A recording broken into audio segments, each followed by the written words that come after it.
복음은 사람을 변화시켜요. 복음은 사람을 변화시킵니다.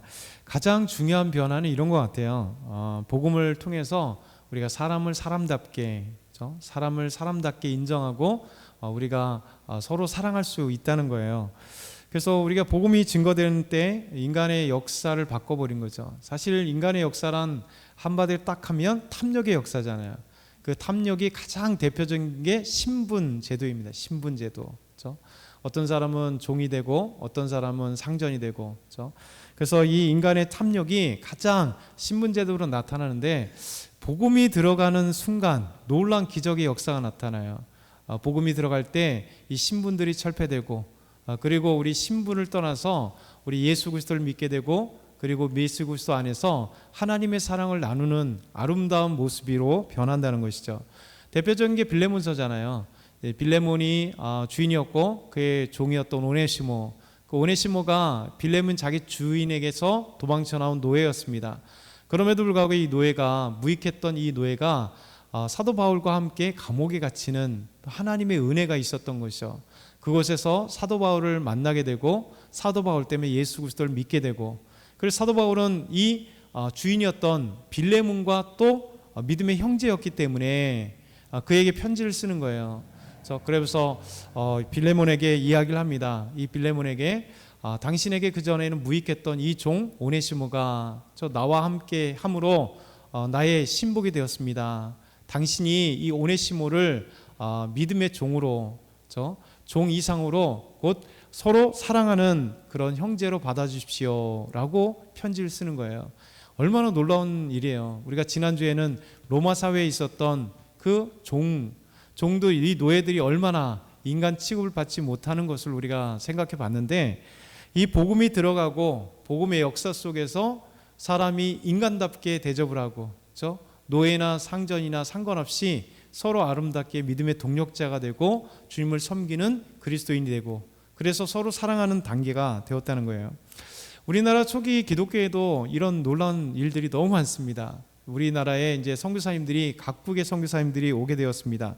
그래서 선교사님들이 들어와서 복음을 증거했잖아요. 이 복음을 증거할 때 놀라운 것은 신분의 고하를 상관없이 예수 그리스도를 믿게 됐다는 거죠. 저 노예부터 시작해서 저 위에 양반까지 중인이나 그 어떤 사람도 상관없이 예수 그리스도를 영접하고 내가 주님의 기쁨을 갖는 그리스도인으로 변화된 거예요. 그래서 예수 믿는 즉시 놀라운 변화가 그리고 놀라운 생각이 뭐냐면 하나님 앞에는 모두가 평등하다. 이 복음의 말씀을 받고 그리스도인 된 사람들이 갖는 첫 번째 인식, 세계관인 거죠. 놀라운 거죠. 신문사회가 철저했던 조선사회에 하나님의 말씀이 또 예수 그리스도의 그 십자가의 복음을 받는 그 순간 하나님 앞에서는 모두가 평등하다 이렇게 된 것입니다. 한번 넘겨보면 지난번에도 한번 설명해 드린 게 있는데 전라북도 김제에 금산교회가 있습니다. 기역자교회로 우리나라 두동교회하고 몇 개 남지 않은 가장 대표적인 교회고 그리고 지금까지 초기에 지어진 이 교회가 지금까지 잘 보존되어서 무형문화재로 잘 있습니다. 이 금산교회는 옆에 있던 조덕삼이라고 하는 분이 양반이 지은 거예요. 이 조덕삼이 이제 김제에 큰 땅을 가지고 있는 아주 대부호 양반이었습니다.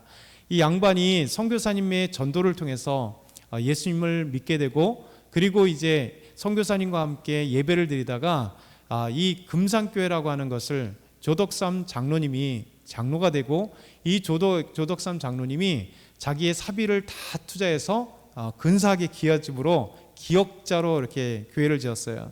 그래서 위에를 혹시 잘 보이는지 모르겠는데 위에 강대상에서 찍은 사진인 거예요. 오른쪽에는 옛날에 남녀 7세 부동석이었잖아요. 예배에서도 그렇게 했었습니다. 함께 예배를 못 드렸어요. 그러니까 일자로 되어 있으면 가운데 쫙 이제 커튼을 쳐서 한쪽엔 여자, 한쪽엔 남자. 여기 기역자 교회는 기역자라서 왼쪽에는 여자 성도들, 이렇게 여자 성도들, 오른쪽에는 남자 성도들이 이렇게 앉아서 강대상은 양쪽에 다 볼 수 있는 거죠. 그래서 커튼이 이렇게 거기까지 살짝 쳐 있어서 이쪽으로 보지 못하고 이쪽으로 보지 못하고 기역자로 왔다가 여긴 커튼. 그래서 목사님만 남자 성도들 함께 보고 여자 성도들 함께 보면서 그렇게 예배드린 이게 바로 이제 기역자 교회 대표적인 기와집으로 잘 남은 교회입니다. 이 교회를 섬기고 있었던 이 조덕삼 양반이고 아주 부유했던 이 양반. 근데 이제 이 조덕삼 이 양반의 마부가 여기 나오는 이자익이라고 하는 마부였습니다. 그러니까 마부는 거의 사실 노예 종 비슷하잖아요. 그래서 이제 그 조덕삼과 함께 교회를 이제 마부기 때문에 어르신을 모시고 자기 양반을 주인을 모시고 함께 교회로 오다가 그곳에서 함께 예배를 드리는 거예요. 그래서 함께 그리스도인이 되고 또 교인이 된 겁니다. 그래서 조덕삼 장로가 잘 보니까 이자익이라는 이 청년이 믿음이 좋은 거예요. 그리고 보니까 비록 학교는 처음에는 안 다녔지만 되게 머리도 좋고 해서 이 이자익을 이제 밀어주기 시작을 합니다. 그리고 이자익을 저 멀리 평양에, 당시 우리 장로교회는 평양신학교가 최초의 신학교이기 때문에 김제에서 평양으로 신학을 공부할 수 있도록, 목회자가 될 수 있도록 조덕삼 장로가 자기 마부였던 이자익을 그곳으로 보낸 거예요. 그리고 그곳에서 평양신학교를 졸업하고 이제 목사 안수를 받았을 때 이 조덕삼 장로가 큰 결단을 합니다. 성도들과 함께 우리 교회에 담임 목사님 필요하니 우리 교회 출신인 이자익 이 목사님을 우리 교회 담임 목사님 모셨으면 좋겠습니다. 그렇게 하신 거예요. 그래서 조덕삼 장로님이 자기의 마부였던 이자익 목사님을 담임 목사님으로 섬기면서 자기는 장로, 자기 마부였던 이자익 목사님이 담임 목사님. 그래서 아름답게 목회를 감당하고 너무나 아름다운 이 한국 기독교의 놀란 일이 있는 겁니다. 마부와 그리고 양반이 한 교회에 마부가 담임 목사님이 되어서 그리고 이 양반이었던 조덕삼은 장로가 되어서 한 교회를 아름답게 섬긴, 그래서 철저하게 귀하게 섬겼던 이자익 목사님은 우리 합동하고 통합하고 나눠지기 전 장로교회에서 3번이나 이 총회장을 하시는 아주 한국의 가장 중요했던 목사님으로 기억되는 이 역사들 많은 일들을 감당했던 목사님이 이자익 목사님이에요. 이게 바로 복음이 들어오니까 양반과 마부가 한 교회에서 담임 목사님과 장로님으로 서로 섬기면서 아름답게 믿음으로 나아갔던 우리 한국교회 초대교회 목사의 모습입니다. 또 한 분을 소개하면 캐나다에서 의과대학을 졸업하고 의대 교수요, 또 캐나다에서 병원을 운영하고 있었던 병원장님이 언더우드 선교사님의 이야기를 듣고 조선이라고 하는 나라를 알게 됐어요. 그리고 자기의 모든 안락한 모든 생활, 의대 교수, 그다음 병원장의 모든 것을 내려놓고 한국으로 오신 선교사님이 에비슨 선교사님입니다. 의료 선교로 왔습니다. 이 에비슨 선교사님이 한국에 와서 잘 아는 것처럼 고종 황제의 주치의가 됩니다.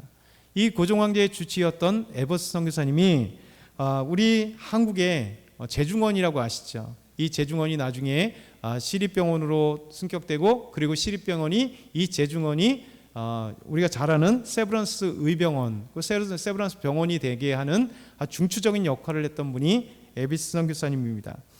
이 에비스 선교사님의 그 한 사람을 치료하는 과정이 한국 기독교와 한국 역사에 큰 반향을 한번 일으켰어요. 에비스 선교사님이 한 사람을 치료했는데 그 사람 바로 백정입니다.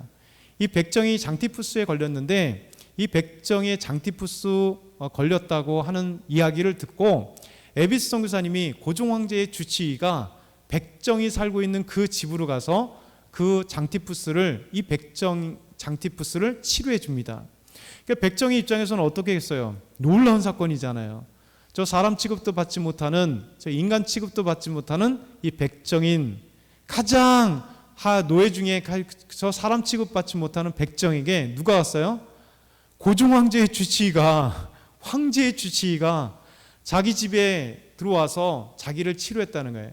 그래서 이 백정이 너무나 감동된 나머지 이 주치의였던 이 에비스 선교사님의 소개로 세무엘 무어 목사님, 선교사님을 만나게 됩니다. 그리고 이 선교사님에게 복음을 듣고 예수 그리스도를 믿게 되는, 그래서 그가 이제 원래 박씨, 어떻게 박씨가 됐는지 모르겠지만 아직 알려지진 않습니다. 근데 박씨인데 그 이름을 어떻게 이름을 짓게 됩니다. 옛날에 백정들이 이름이 없잖아요. 근데 그 이름을 뭐라고 했냐면 새로운 사람이 되겠다라고, 새 출발하겠다고 새로운 사람이 되겠다 해서 박씨의 이 사람이 성춘이라고 하는 이름으로 바꾸게 됩니다. 그래서 그 이름이 박성춘의 이름이 된 거예요. 그러면서 그가 1895년 홍은동 교회에서 드디어 예수 그리스도를 믿는 세례를 받게 되고요. 그리고 1911년 12월에 우리나라 초대교회 중에 장로교회 초대교회 중 되게 유명한 승동교회에서 장로가 된 거예요. 그러니까 한국인 최초 백정인 사람이 한국의 최초의 교회 중에 하나인 승동교회의 장로가 되는 놀라운 기적과 같은 역사가 일어나는 겁니다. 이 승동교회에서 3년 뒤에 또 한 사람이 장로가 되는데 흥선대원군의 친척이었던 왕손이었던 이재형이라는 사람이 장로가 됩니다. 여러분, 승동교회에서 백정 출신의 장로와 왕의 친척 왕가인 이 이재형이 왕손인 이재형이 함께 장로가 되어서 승동교회를 아름답게 섬기게 되는 이 놀라운 기적과 같은 역사가 있는 거예요. 어떻게 이것이 가능하겠어요? 조선 말기에 구한 말기에 이 백정 출신과 또 왕손이 함께 장로가 되어서 함께 장로님 형제 믿음 안에서 아름답게 되어지는. 그래서 이 후에 이 박성춘이란 분은 한국 사회에도 되게 중요한 인물이 됩니다. 서재필과 윤치호, 박정양, 유길준, 이상재 다 이름 들어보면 아는 분들이잖아요. 이분들과 함께 독립협회에서 또 섬겼고 만민공동회에서 한성부 지역 연사와 간사를 했던 역임을 했던 이 아름다운 사람이 된 겁니다. 백정이 한국의 독립운동과 또 한국 사회를 이기는 한 중요한 핵심이 되고 기독교의 장로가 되어서 믿음의 뿌리가 된 거죠. 이 백정이었던 박성춘의 또 박성춘의 아들이 누구냐면 봉출이라고 하는 아들이 있었습니다. 봉출. 이 봉출도 사실 백정이 아들로 태어나서 백정으로 죽을 수밖에 없는 그런 인생이었잖아요. 근데 아버지였던 박성춘이 에비스 선교사님의 그 치유를 덕으로 그가 예수 그리스도를 믿는 계기가 되었고 또 예수 믿음으로 말미암아 장로와 독립운동의 큰 역할을 감당했던 사람이 됐는데 이 봉출이라고 하는 아들도 하나님의 은혜를 입었어요. 사실 이 봉출도 에비슨 선교사님에 의해서 그가 공부를 하게 됩니다. 그래서 제종원 의과학교를 들어가게 됩니다. 그리고 그 이름을 서양, 동양서양 그 서양 이름을 그래서 박서양이란 이름으로 개명을 하게 됩니다. 그래서 그가 한국 최초의 또 더더군다나 그 당시에 또 떠들썩하게 했던 이슈가 하나가 뭐냐면 이 백정 출신이었던 박성춘 그의 아버지 그리고 그의 아들 박서양이 누구와 결혼하게 되냐면 양반 출신인 경주이 씨 한 가문의 여인과 결혼하게 되는. 생각해 보세요. 백정 출신의 아이가 양반의 번듯한 양반과 규수와 결혼한다는 것은 이 한성의 서울 시내를 아주 떠들썩하게 했었던 사건입니다. 그러면서 이 사람이 바로 박서양이 제정원 의학원 곧 세브란스 의학교를 제1회를 졸업하는 여기 보면 빨간색 이렇게 표시된 분이 바로 박서양이라는 분이에요. 가운데는 그 멋진 모습으로 박서양. 나중에 이제 그 박서양을 연구하는 분이 보니까 이 서울에서 한성에서 한국인 최초 1회 졸업생이잖아요. 그래서 한국인 최초 서양 양의사로 우리에게 이름을 남기는 분. 그리고 이분이 이제 간도 땅에 가서 독립운동을 하게 되는. 그래서 나중에 훈장을 몰랐었는데 알고 봤더니 독립운동까지 많은 도움을 줬던 분이 바로 박서양입니다. 이렇게 하나님의 놀라운 은혜가 있는 거죠. 그리고 에브스 선교사님은 열심히 또 다른 동료 선교사님들과 함께 그리고 박성춘이라는 이 백정 출신과 함께 장로와 함께 이제 계속해서 정부에 요청을 합니다. 그래서 마침 1896년 9월 처음으로 백정들도 호적에 올리는 사건이 벌어지는 거예요. 그전에는 호적에 올라가지도 않은 거예요. 이름도 없어, 호적도 없어. 그냥 태어나다가 백정으로 살다 백정으로 죽는 가장 천민 중에 천민이었던 이 사건이 에비슨 선교사님과 또 여러 선교사님과 그리고 많은 믿음의 사람들, 특별히 백정 출신이었던 이 박성춘 이 장로님과 함께 계속해서 정부를 설득해서 드디어 이제 백정이 호적에 오르게 되는 사건이 이 조선사의 큰 사건으로 획기적으로 그리고 그 뒤에 평민들도 갓을 쓸 수 있게 한 사건, 이게 에베슨 선교사님이고 그리고 박성춘이라고 하는 장로님이 함께 동역해서 일어난 사건입니다. 뿐만 아니라 이제 황해도 수안에서 가난한 농부의 아들로 태어나고 머슴이었던 김창식이라는 사람이 있습니다. 이분이 김창식인데 이 사람은 가난한 곳에서 태어나고 머슴이 있다 보니까 이 가난이 너무 싫어서 이제 가출을 해요. 몰래 가출을 해서, 사실 머슴 출신이니까 배운 것도 없잖아요. 그래서 먹고 살기 위해서 머슴살이요, 또 마부요, 지게꾼, 장돌배기 많은 막 일들을 막 하면서 어떻게든 살아보려고 했지만 사실 그 가난을 피할 길이 없었습니다. 그런데 그런 중에 이제 조선 땅에 이런 흉흉한 소문이 들리기 시작한 거예요. 어떤 소문이냐면 서양 사람들이, 선교사들이잖아요. 서양 사람들이 조선 아이들을 데려다가 지하에다 가둬놓고 한 명씩 잡아먹는다. 이런 소문이 막 난 거예요. 왜 소문 냈겠습니까? 선교사들이 복음을 증거하니까 이 예수 믿는 이것을 방해하기 위해서 서양 사람들 무섭다고, 옛날에 그런 얘기를 많이 했죠. 초기에 서양 사람을 죽인다, 잡아간다, 뭐 이상하게 한다, 뭐 이런 얘기가 있었잖아요. 그런데 마찬가지로 평양에도, 조선에 많은 이런 얘기가 있었는데 평양에도 이런 소문이 난 거예요. 이 서양 사람들이 조선 사람 아이들을 잡아다가 지하에다 가둬놓고 이제 하나씩 잡아먹는다. 그래서 이 사람 중에 하나, 이 김창식이 비록 이제 못 사는 중에 이거 진짜 내가 밝혀봐야겠다라고 생각을 한 거예요. 진짜 서양 사람, 이 선교사라는 사람들이 우리 아이들을 잡아먹는가. 마지막에 올린거라는 선교사님이 이제 집에 머슴, 옛날에 다 이제 머슴이 있었잖아요. 그러니까 머슴을 구한다는 얘기를 듣고 김창식이라는 사람이 이제 위장 취업을 한 겁니다. 선교사들이 진짜 사람을 잡아먹는가, 그걸 알기 위해서 머슴으로 자기가 이제 들어가서 머슴살이를 하면서 올린거 선교사님의 일거수일투족을 보면서 이 올린거 선교사님의 복음을 그가 받게 된 거예요. 그래서 그것에서 이 선교사님을 통해서 위장 취업했던 이가, 의심했던 이 사람이 예수 그리스도를 믿게 되고, 그리고 나서 놀랍게도 하나님의 놀라운 은혜가 되어서 이가 세례를 받게 되었습니다. 그러면서 1894년 여름에 평양에 갑자기 이런 폭언문이 생겼습니다. 기독교인 체포령.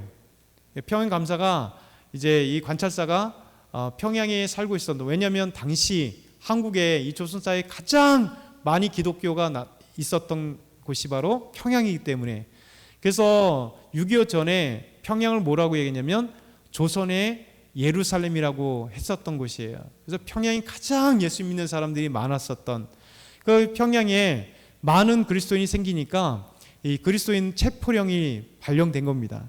그때 예수 믿게 된 이 김창식이라는 분도 잡혀가게 되었어요.